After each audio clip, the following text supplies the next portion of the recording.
Everyone, please welcome Bob Gotham. Welcome, sir. Welcome. First of all, I'd like to thank my council member and good friend, Jose, for this recognition. I really appreciate it. There are not that many people in this room, or at least my people are sitting right over here, but there are many other people in this room. And amongst those people, I know that there are many other community activists. And I suspect that they would agree with my favorite African proverb, which is, if you think you're too small to make a difference, you haven't spent a night with a mosquito. I think we all can make a difference, and I'd like to think that this acknowledgement that I'm getting today is also a reflection of the Council's acknowledgement of the importance of community activists, and I say kudos to all the others who are in the room. Thank you very much. Thank you, Bob.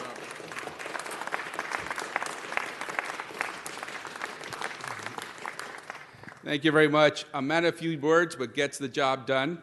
And here are our few supporters, family, friends, and friends from Eagle Rock who have all been involved in this effort as well in Eagle Rock. And I'd like to say that Eagle Rock is a small town feel in a large metropolitan area, but it has only been able to retain its character because of the activists who live there, people who get involved in the everyday activities, work with the neighborhood council and work with the city council to get things done for the neighborhood. And Bob, you have been at the forefront of many of these fights, of these initiatives, but more importantly, you as a human being have just been someone that exhibits what it means to be an Angelino, someone who cares about others, welcomes others, and gets things done for the city and for others. Congratulations, and on behalf of the City of Los Angeles, we'd love to present this resolution to you, recognizing all your hard work and you as a human being who cares for others. Congratulations, Bob.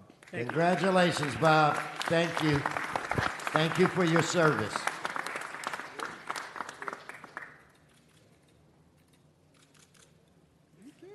Painless?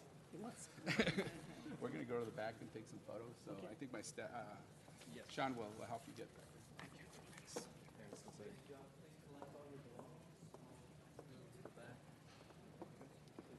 Madam Clerk, you have some announcements? Yes, Mr. President. There are requests to continue number 1E to February 9th, 2018, and number 1Q to February 16th, 2018, sir. Thank you. Mr. Harris Dawson? President, I have a special acknowledgement I want to make this morning.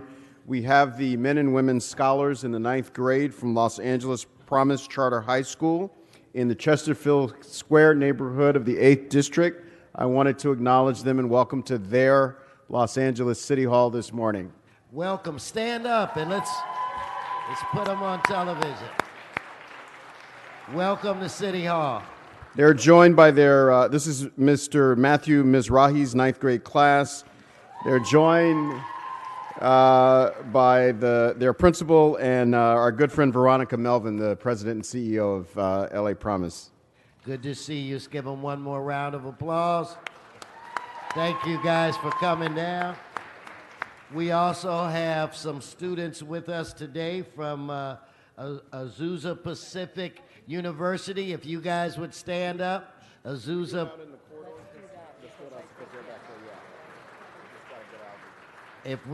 Here they are. Okay, again, let's give it up for Azusa Pacific. Welcome.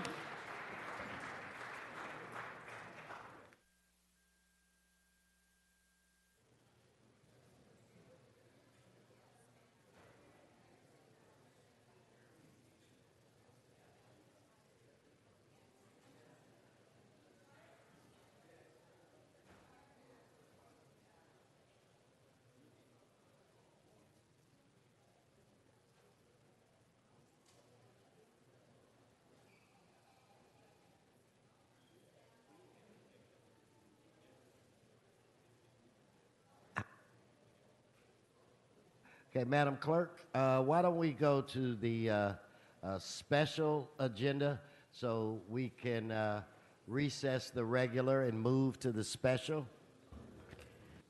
Blumenfield, Bonin, Buscaino, Cedillo, Englander, Harris Dawson, Weezer, Koretz, Krikorian, Martinez, O'Farrell, Price, Rodriguez, Rue, Wesson. 13 members present and a quorum, Mr. President. Mr. President, items 9 and 10 are items for which public hearings have not been held. 10 votes are required for consideration, sir. Okay, so without objection, so ordered. And Mr. President, there are cards on 9 and 10 as well, sir.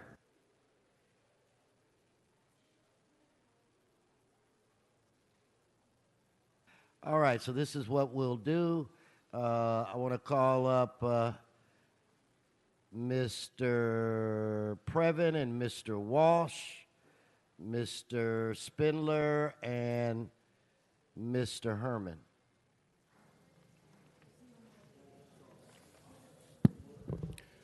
Thank you, sir. We're in the special meeting. Item number 10, I believe, is the expanding the firefighting force and restoring critical firefighting resources. I thought it looked like they were going to add a whole class, 48 positions or something.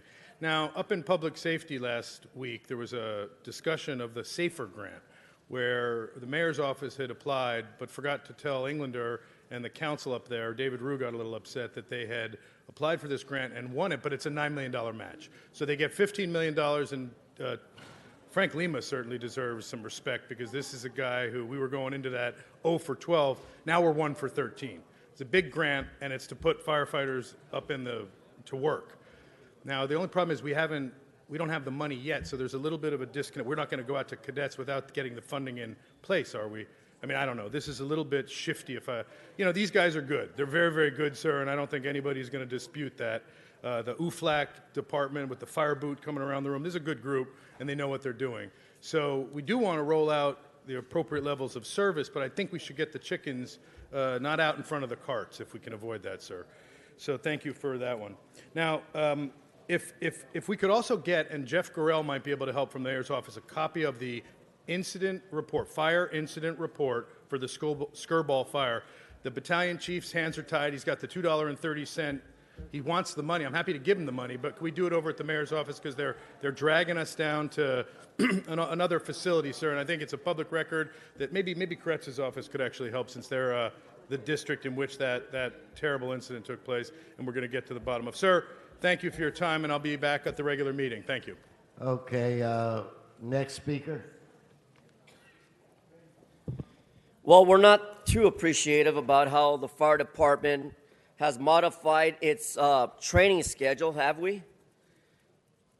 The harbor recruit training, I believe, is racist and biased, although it hasn't started yet. And why do I say that? Due to lack of minorities being signed up and recruited.